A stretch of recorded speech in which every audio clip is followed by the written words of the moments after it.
పరాభవనామ సంవత్సరంలో 2026వ సంవత్సరంలో మకర రాశి వారికి ఏ విధంగా ఉంటుంది అన్న విషయాన్ని చూస్తే ఉత్తరాషాఢాస్త్రయ శ్రవణ ధనిష్టార్థం మకరం. ఉత్తరాషాఢ 2, 3, 4 పాదాలు, అలాగే శ్రవణం 1, 2, 3, 4 పాదాలు, ధనిష్ట 1, 2 పాదాలు ఈ మకర రాశి సమూహంలో ఉంటాయి.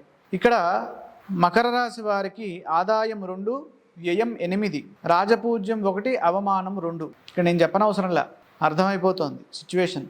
అంటే ఆదాయము కంటే వ్యయం అత్యధికంగా ఉన్నప్పుడు మనము ఆర్థికంగా ఒత్తిడి పెరగకుండా చూసుకోవాలి అని సూచిస్తోంది ఋషిప్రోక్తమైనటువంటి వేదాంగ జ్యోతిష్ శాస్త్రం.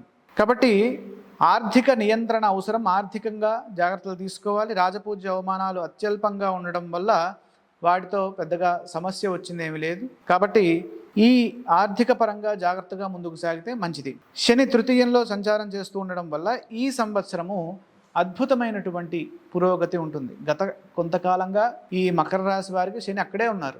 శని ఒక చోట ఉన్నాడు అంటే ఆయన 2.5 సంవత్సరాలు అక్కడే ఉంటాడు. కాబట్టి అది మంచి ఫలితాన్ని ఇస్తుంది. మీ ఆత్మవిశ్వాసము రెట్టింపు అవుతుంది. దీనితో పాటు ఈ గురుబలం కూడా జూన్ నుండి ఈ కర్కాటక రాశిలోకి రావడం వల్ల సప్తమ గురుబలంతో విశేషమైన కార్యసిద్ధితో పాటు దైవబలం పెరుగుతుంది.